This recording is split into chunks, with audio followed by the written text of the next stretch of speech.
Hello, this is Major Brian Williams. I'm the Education Service Officer. I work with Staff Sergeant Stewart, who is the Incentive Manager. We're located at Green Mountain Armory at Camp Johnson. Today we're going to be going over Vermont Army National Guard pre-deployment incentives and educational benefits. This is to give you a better idea of what to expect benefits when you come home, when you can use while you're there, and also some incentive questions that people have about reenlisting and bonuses. So incentives, real quick, to go over, a lot of people ask when they're getting bonuses, how do I get it tax exempt if they're coming up on their ETS? So basically, it's all about when you reenlist. So if you do it in the States and then you deploy, it will not be tax exempt. If you do it overseas, it will be tax exempt. So based on timing and everything and reenlisting, I know sometimes there's rules about that you have to have a certain amount of days on your ETS prior to mobbing, but just to keep in mind, if you set it up so that you reenlist while you're overseas, you will be able to get it tax exempt.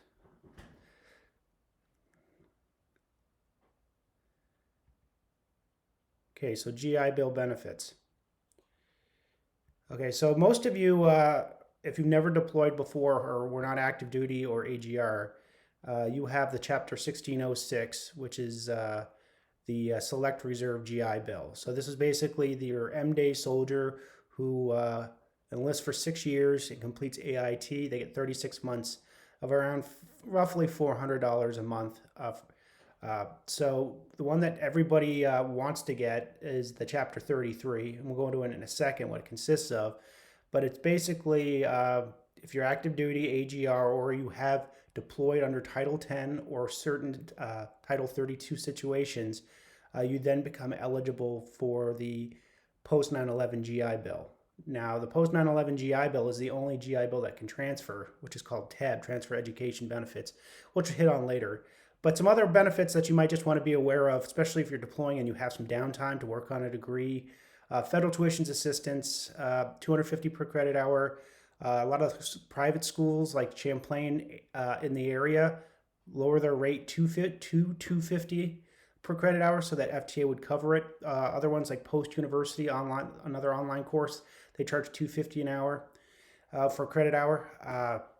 The other thing is the Vermont National Guard tuition benefit program, which is our state tuitions assistance program. And it is basically tuition free to any Vermont school, including UVM, and a sizable scholarship in the amount of the NVU in-state rate to a private school like Norwich. So if these are programs that you want to use while you're deployed, you can still contact me before you go, or overseas, we'll get you out. You can still apply so you can work on a degree. Now, the only caveat to the state tuitions assistance is you cannot already have a bachelor's degree. So some of the officers or the enlisted folk that already have a bachelor's degree, they'd have to look into getting it using FTA if they wanted to work on that master's degree. The Credential Assisting Program is a new program that basically you can get licensing and credentialing using federal tuition funds. The state tuition allows you to get credentialing programs as well. But like I said, if you have a bachelor's degree, you can't use that program. So let's go back into the post 9/11 GI Bill. The post 9/11 GI Bill is basically the Chapter 33 bill if you serve at least 90 days of qualifying service. Now, if you had just came on orders to help with the COVID-19 pandemic, some of those orders were written so that they would actually get on that first tier of post 9/11 GI Bill. If you look there on the slide there, it goes over different Title 10. So deployment to Afghanistan, Iraq, or anything like that, they should say on your orders or your DD-214, Title 10 under a certain code. Title 32 AGR is considered qualifying service, and USC Title 32 502F in support of Noble Eagle.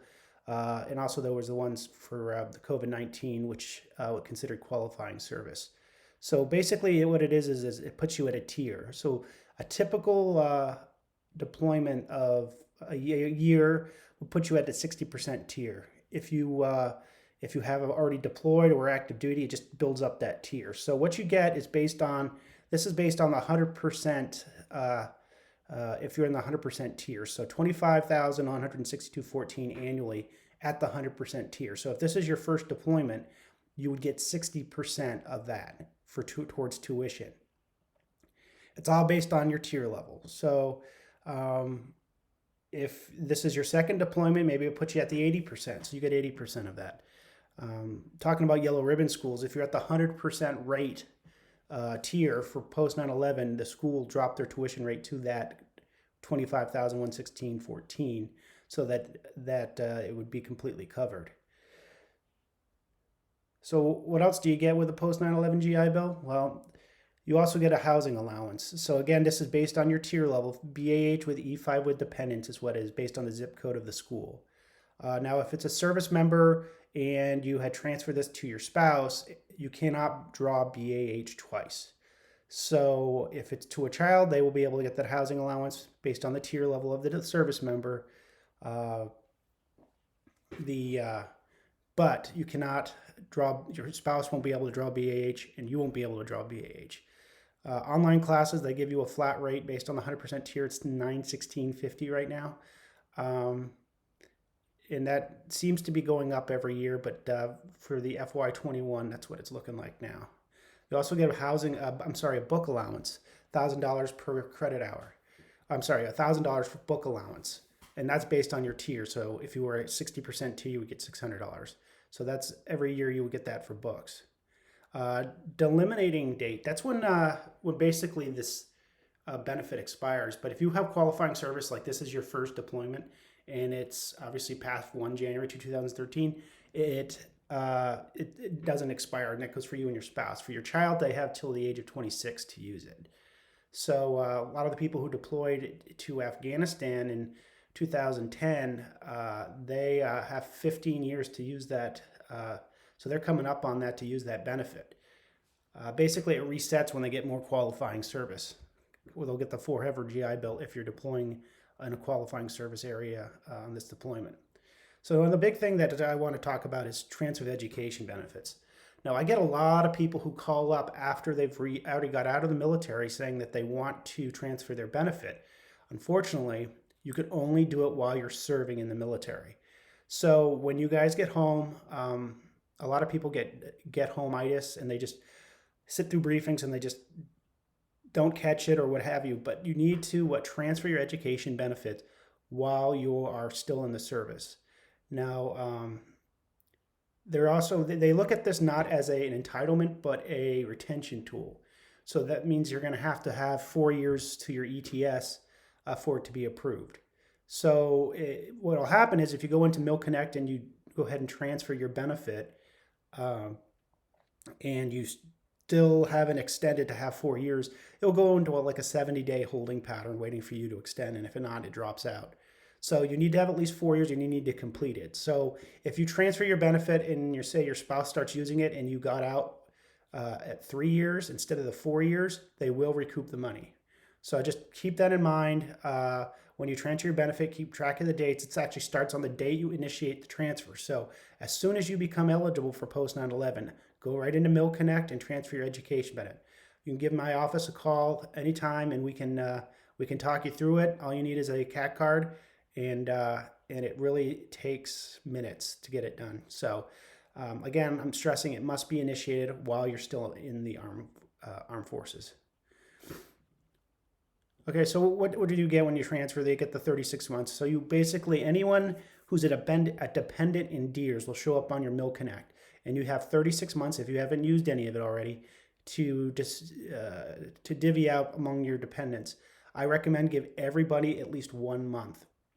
You're doing this because basically you cannot add somebody once you get out, but if you give them a month, even once you're out of the military, you can still shuffle around those months, or you could just take it back. So I would give everybody 1 month, even if they don't have any intention of going to school, just because that way you always keep the option of doing it. So like I said, child needs to be in DEERS, and yeah, just make sure you give everybody 1 month. Transfer process is really easy. You can either contact DVA, you can do 4836 as your extension paperwork, that MilConnect website.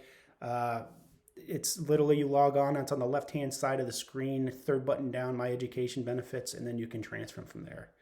Once you're ready to use the dependent is ready to use the benefit or the service member, you just go on to vets.gov, and really the application is pretty self-explanatory.